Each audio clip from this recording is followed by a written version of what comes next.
Bonjour Marc Lavoine. Bonjour monsieur. Merci de répondre à nos questions. C'est votre premier, Ah, il fait là. oui, c'est votre premier concert en Algérie, un concert événement.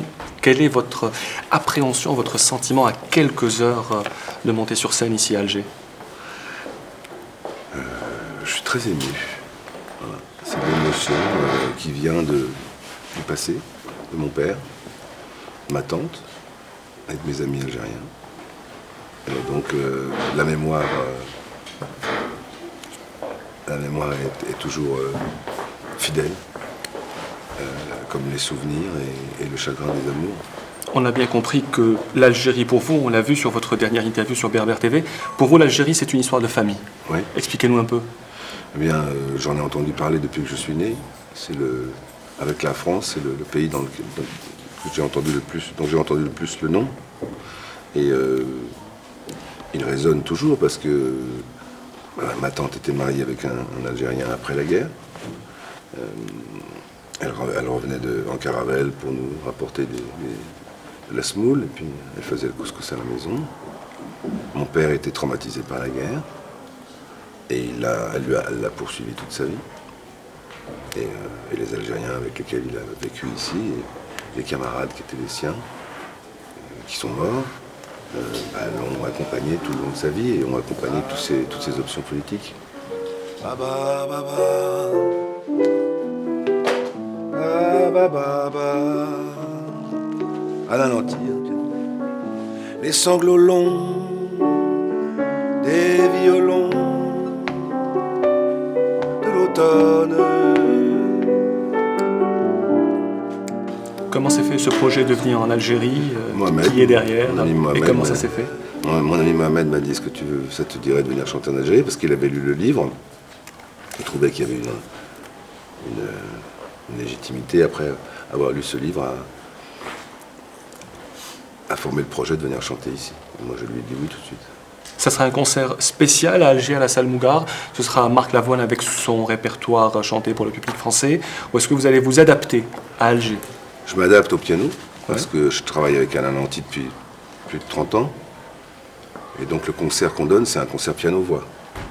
Donc je suis obligé d'adapter mes chansons au duo piano-voix. Mais sinon, j'ai écrit un texte que je vais peut-être lire sur des notes de piano pour l'Algérie et pour mon père. Berce mon cœur d'une langueur monotone,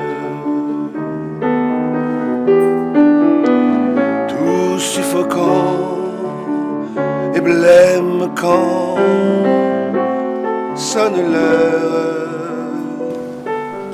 Et puis voilà, il faut chanter de l'amour aussi, parce que chanter des chansons d'amour, c'est ce qui donne du lien, de la légèreté, et aussi on n'est pas là pour être trop solennel.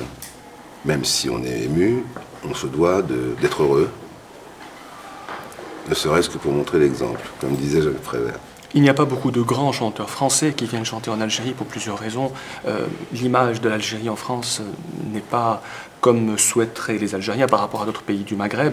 Est-ce que vous en êtes conscient? Que représente pour vous l'Algérie, pour Marc Lavoine? L'image de l'Algérie en France est très bonne. Elle est très bonne. Même dans les médias français? Alors, les médias et la France, c'est deux choses différentes, vous savez. La France qu'on nous montre dans les médias n'est pas forcément la vraie France. C'est une France qu'on met en boucle et on appuie sur des choses. Bon. Et l'Internet a dépassé un petit peu, a fait perdre la boussole des médias souvent. Je dis ça au risque de me faire taper dessus par les médias, mais c'est un peu quand même la vérité. La vérité de ce que nous voyons à la télévision est une vérité construite. Les images se construisent. Quand on détruit l'image et qu'on va à l'intérieur de la France, dans les banlieues, même dans les enclaves, où les femmes s'occupent des communautés en France, et notamment dans les associations, c'est pour ça que le visage de la France est beaucoup plus solidaire, beaucoup plus solide, beaucoup plus fraternel, et que l'image de la France, ou l'image de l'Algérie, est une bonne image. C'est une image d'une histoire, une histoire d'amour, un chagrin, mais aussi d'une mémoire et d'une volonté de créer une passerelle de réconciliation. Et ça, elle existe. elle est forte, elle est plus nombreuse qu'on ne le croit. Donc l'image de l'Algérie en France est bonne. Je me souviens des jours anciens et je pleure. Et je m'en vais. Vous êtes en concert à Alger, à la Salle Mougar, mais vous êtes en tournée en 2019 jusqu'en octobre. Est-ce qu'il est envisageable, possible, envisagé déjà, mais est-ce qu'envisageable? Donc c'est mieux qu'envisageable, si j'ai bien compris, envisagé. C'est envisagé, donc... Qu'il y ait une étape à Alger pendant cette tournée. Quand il y a une volonté, il y a un chemin. La volonté est là? La volonté est là et le chemin aussi, donc on a su l'emprunter une fois. On ne fait pas de promesses, mais on essaie de créer une surprise. J'espère vraiment qu'on pourra caler dans la tournée. On ne sait jamais ce qui peut se passer. Hein. Je peux me faire écraser par une voiture. Mais le vœu est là. Le vœu est là. Il y a Marc Lavoine, l'auteur, compositeur, mais aussi Marc Lavoine qui est très engagé aujourd'hui dans le mouvement associatif et caritatif. C'est très important pour vous aujourd'hui, les associations, notamment le cartable connecté? Bien, ce qui est important surtout, c'est de s'engager sans dire je. C'est s'engager dans un collectif. Et c'est s'engager à non pas donner, mais à partager, à prendre. Quand on va, qu'on s'engage et qu'on entre dans un environnement qui soit éducatif ou celui de la santé, on entre dans un monde. Le monde des mots, le monde de la culture, le monde des soins, le monde des gens qui s'occupent de vous, d'une certaine façon. C'est une vraie source d'inspiration pour nous, pour Abdelaïssou, pour moi et pour tout le monde de la Fondation, parce que nous allons prendre quelque chose quand on y va aussi.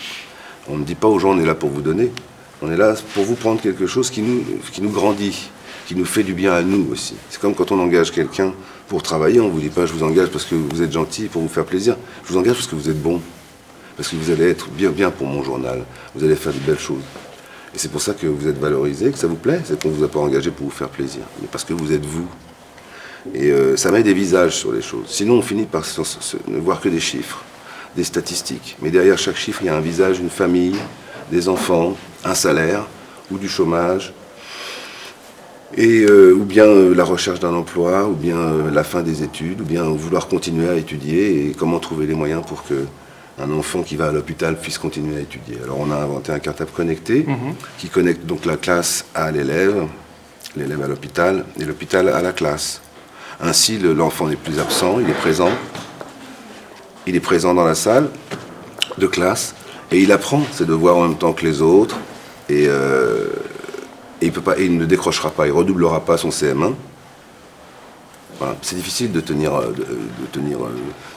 la distance à l'école quand on est malade. En revanche, un enfant malade développe, son cœur grandit considérablement, sa façon de se battre aussi, d'envisager le monde. C'est un passage, l'hôpital. Il y a 2 millions d'enfants qui vont à l'hôpital par an en France. Si on enlève cette fenêtre sur l'avenir, on enlève un espoir et surtout une thérapie intellectuelle qui est très forte, qui est très importante. Et puis, c'est important aussi que le monde est bien portant et un regard sur l'hôpital. Parce que l'hôpital, c'est aussi les soins, c'est aussi des femmes et des hommes, et puis c'est aussi la guérison. Donc, ces deux mondes-là doivent se regarder en face avec à l'intérieur, entre les familles et la cellule familiale. C'est ce qu'a fait le Téléthon. C'est ce qu'ils ont fait les Restos du Cœur. Ils ont créé Vous avez été un des parrains du Téléthon?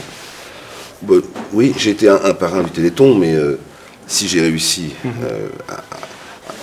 à faire ce parcours du Téléthon sur les 6 mois jusqu'à la diffusion et jusqu'au don, les dons ont été augmentés sur les petits dons et les moyens dons. C'est là où ça se joue. Parce que les grands dons, c'est les entreprises. Alors elles donnent régulièrement.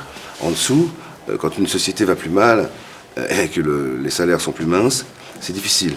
Mais ils ont donné quand même.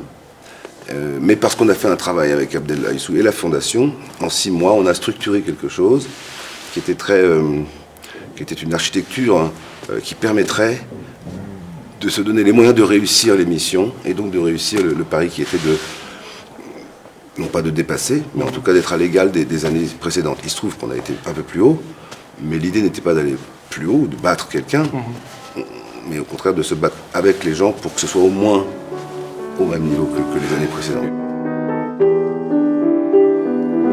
Feuille morte,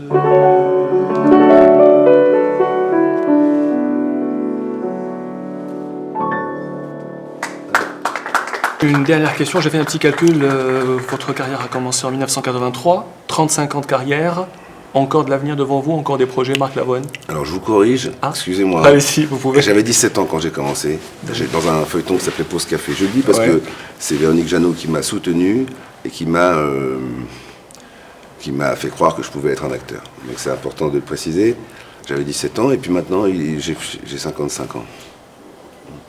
Je suis très nul. Un clin d'œil. Très bien. C'est passé très vite. Hein. Vous allez voir, ça passe très vite. Merci beaucoup d'avoir répondu à nos questions, Marc Lavoine. C'est moi qui vous remercie de me recevoir. Choukran. Afouane. C'est un plaisir. Merci, messieurs.